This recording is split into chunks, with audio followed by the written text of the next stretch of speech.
तो आज हम बात करते हैं दहेज प्रतिषेध अधिनियम 1961 की।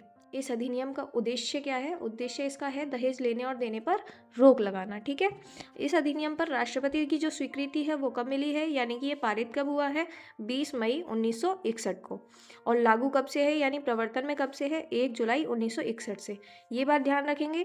पहले ये जो लागू था 1961 से, वो जम्मू कश्मीर को छोड़कर था, और 31 अक्टूबर 2019 के बाद से ये एक्ट जम्मू कश्मीर में भी लागू है, यानी कि संपूर्ण भारत में लागू है, संपूर्ण भारत में।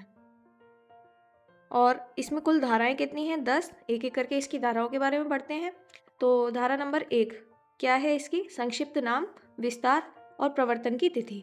संक्षिप्त नाम यानी कि इस एक्ट का नाम क्या है? इस अधिनियम का नाम आपने पढ़ ही लिया, क्या नाम है इसका? दहेज प्रतिषेध अधिनियम 1961।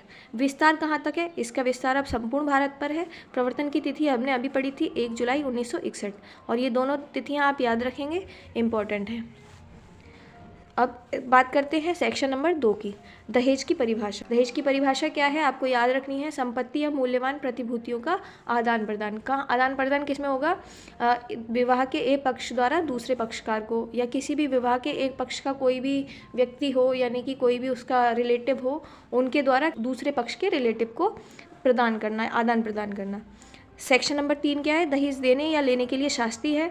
इस पे सज़ा कितनी है? और मतलब कारावास 5 साल से प्लस का इस पे कारावास है, और 15,000 रुपये जुर्माना या फिर दहेज की रकम, जो भी इनमें से ज़्यादा होगा वो हमें देना होगा।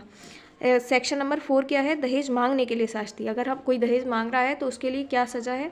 6 महीने से लेकर 2 ईयर तक की सज़ा है, या फिर 10,000 रुपये तक का जुर्माना। ठीक है, अब बात करते हैं सेक्शन 4A की।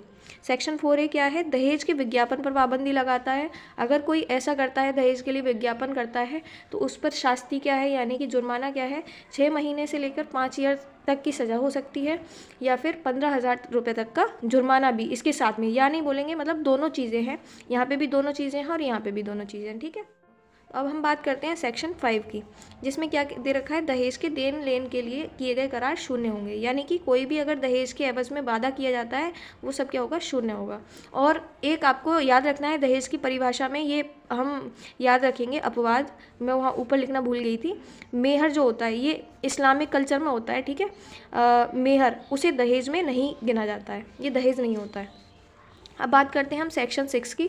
सेक्शन 6 क्या है? दहेज का पत्नी या उसके वारिसों के लाभ के हेतु होना, यानी कि कोई यदि दहेज दिया जाता है तो वो विहित समय में, जो समय निर्धारित है, ऐसा किया जाना चाहिए कि उसको पत्नी के या फिर उसके वारिसों के लिए, यानी उसके बच्चों के लिए क्या कर देना चाहिए? ट्रांसफ़र, उसके नाम पे होनी चाहिए वो चीज़। ठीक है, इसकी कोई समय सीमा निर्धारित है। अगर उस समय में ये नहीं किया जाता है तो इसमें क्या है? आपको 6 महीने से 2 साल तक की सज़ा हो सकती है, और साथ ही 5,000 से लेकर 10,000 रुपये तक का क्या देना पड़ सकता है? जुर्माना। धारा 7 क्या कहती है? अपराधों का संज्ञान। अपराधों का संज्ञान कौन ले सकता है? महानगर मजिस्ट्रेट या प्रथम वर्ग न्यायिक मजिस्ट्रेट द्वारा।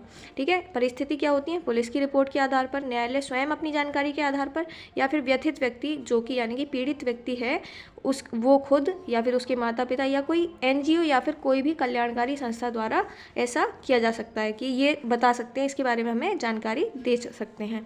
अपराधों की प्रवृत्ति के बारे में बात करते हैं। ये अपराध किस टाइप के होते हैं, इसकी प्रकृति क्या है? ये अपराध संज्ञेय अपराध होते हैं। ठीक है, गैर जमानती और अशमनीय। ठीक है, इन पर कोई भी समझौता नहीं हो सकता है। धारा 8A के बारे में बात करते हैं, सबूत का भार। 8A क्या कहता है? सबूत का भार किस पर होगा? धारा 3 और धारा 4 पर अगर कोई व्यक्ति आरोपित है, यानी कि किसके लिए? दहेज लेने के लिए या फिर दहेज देने के लिए आरोपित है, या फिर दहेज मांगने के लिए आरोपित है, तो इस बात की उसकी स्वयं की जिम्मेदारी होगी कि वह स्वयं को दोषमुक्त साबित करे। 8B ये है दहेज प्रतिषेध अधिकारी की नियुक्ति। ये किसके द्वारा की जाती है? राज्य सरकार द्वारा। ठीक है, अब इसके बाद में धारा 9 और धारा 10 बहुत ही इजी हैं, आपको याद रखना है। धारा 9 में क्या दे रखा है? इस अधिनियम के लिए जो मुख्यतः नियम बनेंगे वो कौन बनाएगा? केंद्र के पास ये शक्ति है। और धारा 10 कहता है राज्य सरकार के पास भी इसमें नियम बनाने की शक्तियाँ है। ठीक है, ये हमारा एक्ट पूरा कंप्लीट हो चुका।